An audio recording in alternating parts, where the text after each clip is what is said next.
Hello, ladies and gentlemen. Welcome back to another episode here on European Confessions. The following story that you're going to be listening to, it was sent to me by one of our sister, and this is the translation of that message. The narration reads like this. Hello, Brother Nashi, how are you? Can you please post my own story as hidden identity? I want to tell you everything that happened to me before I had became a ritualist and after I had became a ritualist. So what happened to me is that I got married to my husband, and even from a very young age, I am quite a lazy woman. I care a lot about the way that I look, the way that I present myself. I used to care a lot about the way that I would present myself to my husband, and I can say that my husband had managed to spoil me a lot, because my husband used to tell me that the only reason as to why he got married to me, it is because he wanted me to impress him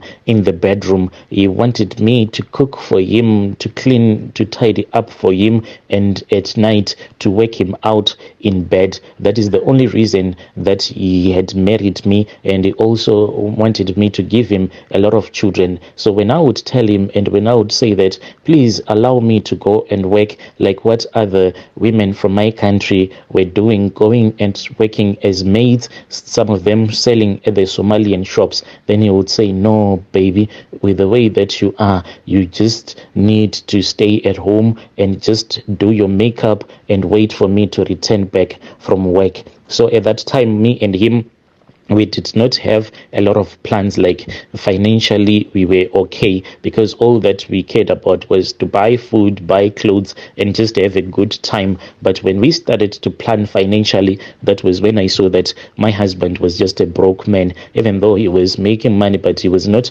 making a lot of money. So I wanted to assist him to go to work so that we can at least assist each other. Instead of me waiting for his salary, at least I would help him to pay the rentals and to buy some food. But still, I was just lazy, even though I would tell him that I wanted to go to work. But deep down, I knew that I would never be able to work for someone else because of my laziness.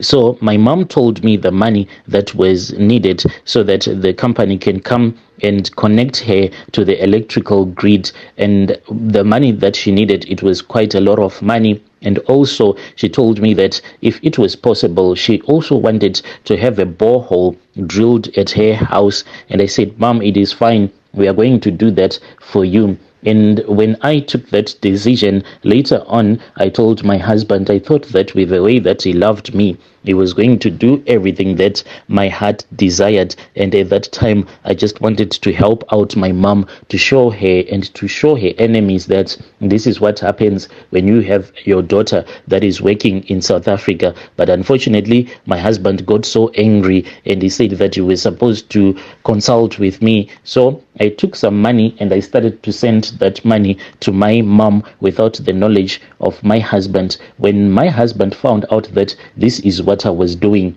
then he started beating me up, and he said that all that you can do is just sit in front of the mirror the whole day. You bath 3 times a day, because I used to bath 3 times a day. In the morning, I would bath with him.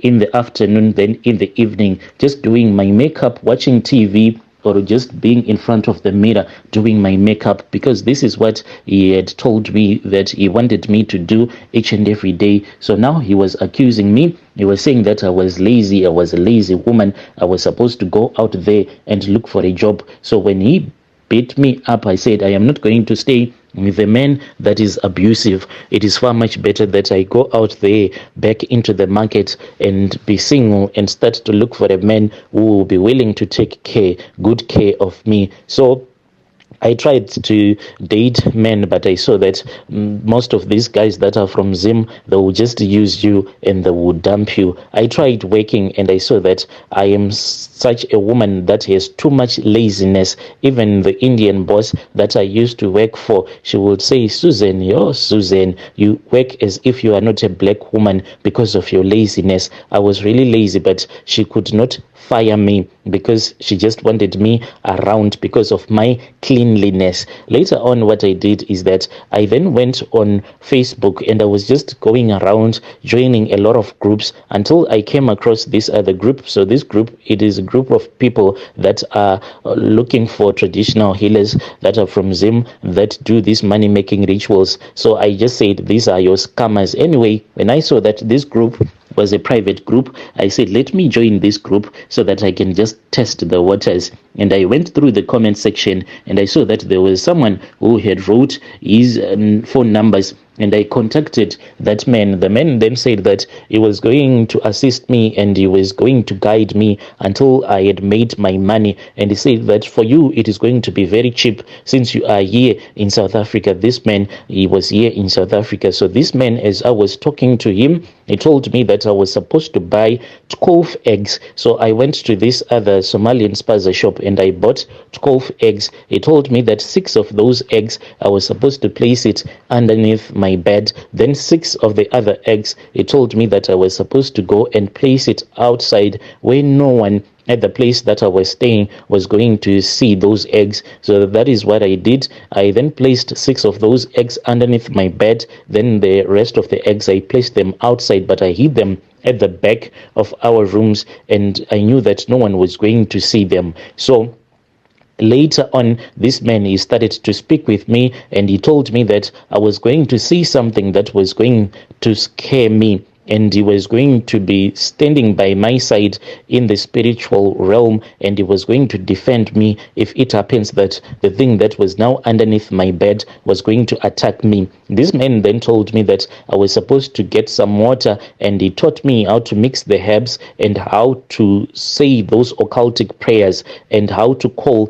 the name of these 2 tokoloshis that he gave to me. Unfortunately, Brother Nashi, I cannot tell you the name of these tokoloshis because they will come to me and they will say, Mom, now what are you doing? You are exposing us. So after he had told me everything, he then said, my daughter, I want you to check, I want you to see what is underneath your bed. So I went on my knees and I was really scared. That was when I saw that there was a python that was underneath my bed. I wanted to scream, but that man told me not to scream, for he had strengthened my heart, and I felt that my heart was now as hard and cold as a rock. I looked at that python and I saw that it was a little bit weak. Then later on, that traditional healer told me that I was supposed to go and check outside at the back of the house where I had placed those other 6 eggs. When I went there, I saw that there was a monitor lizard that was there. So that traditional healer told me that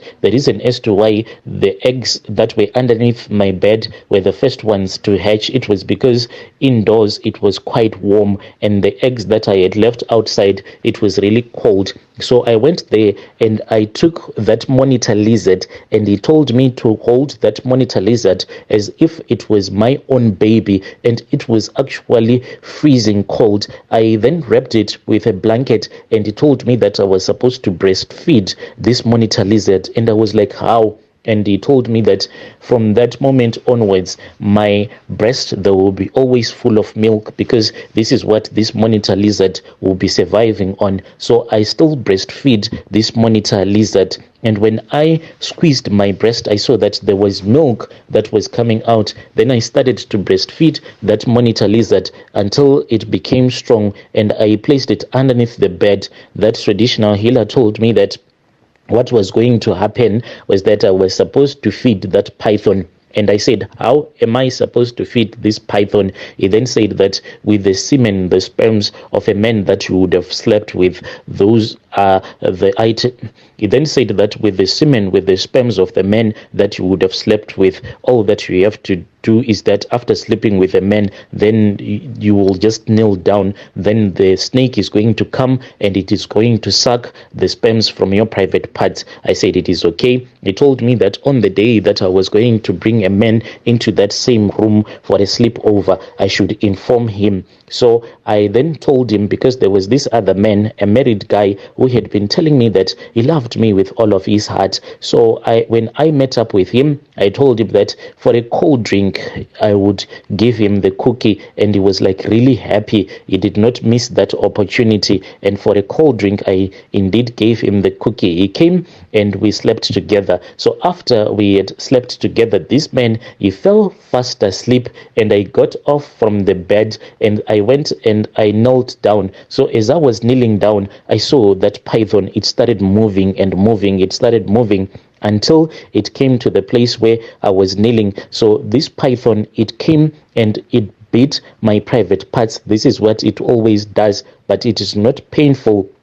When it bites me on my private parts, it just locks its jaws on my private parts. Then it will use its tongue and it will start to suck the sperms that the man would have left in my private parts, because I make sure that I sleep with all of these men not using any protection at all. Like I was told by that healer, I must not sleep with them using any protection so that they can leave their sperm inside my private parts. And I have been doing this for a very long time. So the next morning, like that healer had told me, I saw that indeed this snake, it started to vomit money, because when that man had left my room, I saw a 50 rand note. And when I said, where did this money come from? I thought that maybe this man had dropped that money. But when I looked underneath the bed, there was a lot of money. I had never seen such a huge amount of money in my life. I collected the money that the python had vomited.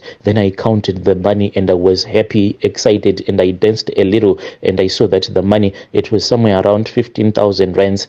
And I called that traditional healer and he told me the amount that he needed, and he told me that I was supposed to go to any river, a flowing river, and I was supposed to go and dump that money at that flowing river, and this money will find itself to him. And he said that my money was always going to be dirty, and the way that I could clean this money is by dumping that money into the river, and when it would reach him, it will be clean money. So that is what I did after a couple of days sleeping with different men and making that python to vomit their sperms, and it will be vomiting the sperms in form of money. And after I had done all of those things, then that Indian woman that I used to work for, she called me and she was like, Susan, why are you not coming to work? And I just blocked her and I said, to work for what? To work for peanuts. And I blocked her. That is how I started making my own money. So mostly this is what I do. I pick up men, even if they are strangers, then we have our sleepover, and I just act as if I am like a foolish woman. Like most of the men, when they are sleeping with a woman that they consider to be beautiful, during the time when they will be making love to you, they will slowly remove the condom, and I act as if I am just enjoying. And when you are acting as if you are enjoying everything that the man is doing, then you will be encouraging him to even remove the condom even more and more, until he'll start to make love to you not using any protection. And that is what I want, for the man to leave his sperm inside my body so that I can feed his sperm to that python. This is my own story. This is how I am making my own money. So I was told that I should not leave this land of South Africa for the next 5 years. I am going to be performing these rituals, then I will be allowed to return back to my own people. Oh, dear listeners, right there was a message that was sent to me by our dear sister right there. Strange things do happen in this world. The next time when you are with a lady blesser, make sure that you use protection, because this lady blesser says that she actually encourages people not to use any protection. She actually encourages men not to use any protection at all, for these are her rituals.